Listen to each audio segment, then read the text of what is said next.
Your task is to make your mind the most beautiful thing about you. Your intelligence and your knowledge is something no one can ever take away from you. So make sure that you invest into your mind. Hello my angels, in this video I'm going to teach you how to become seductively intelligent. So the first thing you have to be, and this is where a lot of people already fail, is you have to be curious. When I started reading philosophy, I was like 14 back then. All of the great ancient philosophers basically said this: a philosopher is someone who never lost his childhood curiosity. This is what drives you at the end. Because if you are not curious, why is the sky blue? Why do we have to work? Why do we have to pay taxes?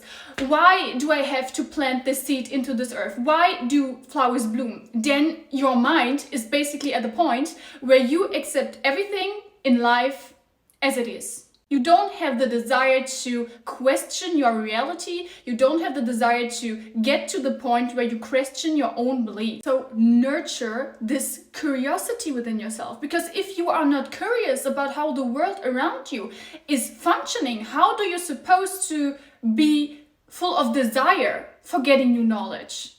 If I talk to someone, no matter how old this person is, no matter what they are, no matter if they have a PhD, no matter if they are homeless, I think to myself, this person can teach me something. I never go to people and think, "Oh, I'm better than them. Yeah, this is just a child. This is just an old person. This is just a homeless person." No, every single person on this planet knows something that you don't. And therefore, every single person on this planet can teach you something about something you don't know yet, or you don't know to an extent they do know. And be open to get that knowledge from whatever source. I don't say trust all sources, this is something I will talk about later, but be open to get knowledge from every kind of source, from talking to people, from books, from documentations, from everything. Sit back and observe and ask yourself, how much do I really know? Because most times people are so stuck in their life, like from their daily routines, they wake up, they go to work, they come home, they eat, that they don't even have the time left or the energy left to question their reality around them. But if you really sit down at the park, you don't take your phone with you, okay? You sit at the park and you observe, just observe nature, observe the birds, observe the sky, observe everything that's going on. You will think to yourself, oh my God, there is so much going on, and I don't know anything about this. Don't just accept reality, accept the fact that you have been told to, but question them. Because how solid can your opinion be if you never dare to question it? This is something I have observed in a lot of people. The second you question their opinion, they feel attacked. I used to argue a lot in high school, like always debated. And I would want people to question my opinion because I thought to myself, if I can't even defend my opinion, if in front of someone who's attacking my opinion using logic, not using emotions, not saying your opinion is dumb, but using logic. Because if you can't even defend your opinion to someone else who's attacking your opinion in a logical and well-mannered, respectful way, then how solid can your opinion be? If it's already attacked the second someone questions your belief, how solid is your opinion if that's the case? So argue with people. Like when I was younger, I used to be a lot on those websites where you can argue with people. One of these websites is called Quora, I think. I was on this website all the time and I used to read all the debates on different topics, on politics, on psychology, on philosophy, and I would read the arguments of other people and sometimes I would argue with them. It puts you into a really interesting position where you have to defend your opinion and your knowledge, and where you have to say, okay, this is my opinion because of this and this and this and that. This is my belief because of this and this and this and that. So seek out these debates with people and sit at the table with them or meet with them or even text with them. As long as it's respectful, it's okay, because it stimulates your mind. It not only stimulates your mind to get your beliefs questioned, but it also stimulates your mind to question the beliefs of other people, to ask them, okay, you're an atheist. Why are you an atheist? Why don't you believe in God? Oh, you think like that we should have communism. Why do you think that capitalism is bad? Why do you think that capitalism is good? Just ask them questions. Be curious. Curiosity is like the source of all knowledge. If you are not curious while you learn new facts, it's not going to stay in your mind, because you read it and you're like, oh, this is so boring. I can't wait to like close this book and go back to watch TikToks. The second thing is never, and I repeat myself, never believe anything you read, you watch, or you see. Media is controlled by the government. Most of people online who tell you something about someone else, this is just their own perception of that person, based on their own experience with that person, with that company, or whatever they are talking badly about. Don't just believe that. I see that all the time when people like on TikTok, they create drama around another person and everyone in the comments is like, oh my god, how can they do this? Why do you believe this? Why do you see a single TikTok on your For You page telling you person X is such a bad person, and you are there, this is true? Is TikTok your only source of knowledge? Is TikTok a reliable source of knowledge for you to see it and to believe it the second you see it?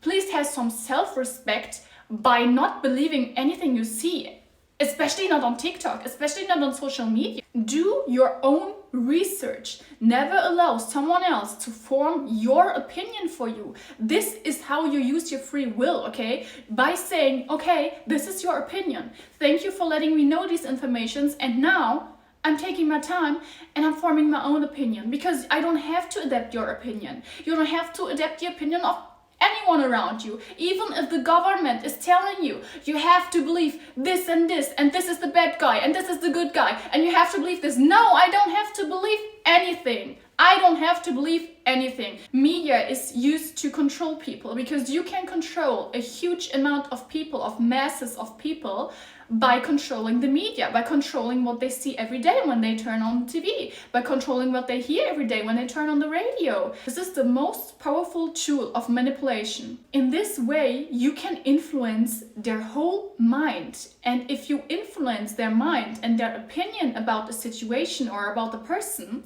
this is where you have the full control over this person, because they are predictable then. If I say to my best friend, this person is a bad person, and she believes me the second I tell it to her, she is sort of predictable for me, because I know, okay, next time she sees that person, she will have a negative feeling in herself, because I told her these informations about this person.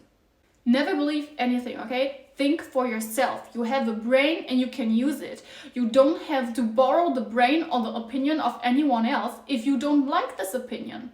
And whenever you do observe something or someone, don't be so quick to judge, because once we have formed a solid judgment about something, about a situation, about a person, our observation will become tinted with that judgment we have already created. We will just observe the situation through the lenses of our own judgment. So don't be so quick to judge. Sit back, observe, and think to yourself, okay, I'm just collecting informations right now. The time and place to judge is not now. This is a mistake that most people want to do. They want to give you their opinion and present it as a fact. If someone tells you Tom is such a bad person, this is not necessarily true. This is their perception of Tom based on their subjective experience they had with Tom. This doesn't mean, oh, Tom is a bad person. This means they think Tom is a bad person. And this is something that happens in media all the time. Like, he cheated on her, she cheated on him. How do you know that that's true? How do you know? Were you there? Were you there at this time and this place where this happened? How do you know that that's true? Did you talk to him? No. Did you give him the opportunity to defend himself and to talk? No. If someone talks badly about someone else and this other person doesn't even have the opportunity to defend themselves because they are not in the same room, how true and how solid can their opinion be? Because if it was so true and solid, they would have said it in front of them to give them the opportunity to express their view of things. But now they do it behind their backs, because that's the only way that you just get to listen to their opinion, to their view of the story. So never confuse opinions with facts. The next thing is that you have to somehow be able to change certain opinions you have about a situation when someone really presents you facts about the situation that are true. Like objective facts about an event that's happening, not about a person, not about a perception of a single character. But this is something I have observed as well so many times. Like, people are so stubborn about their opinions that even if you present them the facts that this opinion is really objectively wrong, they don't want to admit. They don't want to admit because they cling their whole identity to this one opinion, to this one belief they have, and there is no room left for them to change, because changing would mean that they would have to leave their ego behind and would have to say, oh, okay, you're right, like I am wrong. This is something intelligent people know. They can be wrong. They know, okay, the opinion I had when I was 15 is not the opinion I will have now. The opinion I have now might not be the opinion I have in 10 years, because things can change, or opinions can change. New facts can be presented to us which change our view on things or people or situations. So don't be so stubborn. Don't be so stubborn about certain opinions, because there is always room for change, and change is necessary. Because if we don't change, if we cling onto one thing our whole life, and even if someone presents us facts that this thing is not true, and we are like, no, this is my opinion, I won't let go of it, you leave no room for growth there. You leave no room for your own growth there, because you refuse to accept that change is necessary. So there's this thing that I said recently on my private account, and I said that people who give really good advice give advice about topics they have been through themselves. For example, me, I give advice based on mental health, on trauma, on confidence, because I have been through these things. Like, all the advice I give to you guys are things that I would have wished someone would have told me earlier. You know, there's a difference between book smart and street or experience smart. And as you know, I read a lot. I love to read, I love to educate myself by reading, but also you have to combine your experience with what you read in books. And if you combine these two things, your experience and the information you get from books, the logical view, this is where you have really insightful advice and insightful knowledge. When I was in therapy, the therapists, like, they told me all different kind of things on how can I deal with my emotions. And I thought to myself, okay, I feel like as if this person is just quoting what they once read in a book. So they didn't have childhood trauma, they didn't have a toxic relationship, but they are out there trying to tell you, this is what you can do in a toxic relationship. This is what you can do when you are depressed. Oh, maybe go outside and, go take a sunbath. It's draining. It's draining for people like me who have been actually through it and know that it's not as easy, because the things to read about in self-help books and in psychology books are not always helping. And if you have been through certain things yourself, you know exactly what's helping, and you know exactly what kind of advice is completely superficial. Because telling a depressive person, oh, go clean your room, will not help on the long way. This will just not help. You will remove an effect, but you won't remove the cause of this effect, because someone who's depressed and is organized, therefore, the cause is that they are depressed, and the cause for the depression is not that they are not organized. This is just the effect of their depression. If you really want to learn about new things, if you want to get advice, go to people who can give you that advice, because they have been through the same things. Like I said, if you want to be a millionaire, you ask a millionaire. If you want to build a beautiful garden, you ask someone who has a beautiful garden. If you want someone to teach you how to, speak Russian, you go to people who already do this, who can do this, and not people who just read a single self-help book about this and think like they have been fed wisdom with a spoon. This is not how it works. You have to have experience. in an area in order to teach others how to do it, because otherwise they will sense that your advice is just superficial. Know that there are different types of intelligence. There is this logic intelligence, this EQ, and there's this EQ, which means emotional intelligence. I know people who are very, very intelligent when it comes to logic and facts and how to combine things, but emotionally they are like not intelligent at all. Don't just focus on one form of intelligence and leave the other ones behind, because at the end of the day, and I speak for a fact, the people who make the most money that I know are not the people who read the most books or who have the highest degree. These are the people who have used their emotional intelligence in order to work with other people, in order to get their business done, in order to make something out of their life. Because if you have emotional intelligence, you just know how to act around people, you know how to sell something to someone, you know how to talk to a potential client. But if you just have this book smart knowledge, just rational knowledge, this is something you're leaking and you need to work on that then. Don't confuse grades with intelligence. I say this in the best and respectful way possible.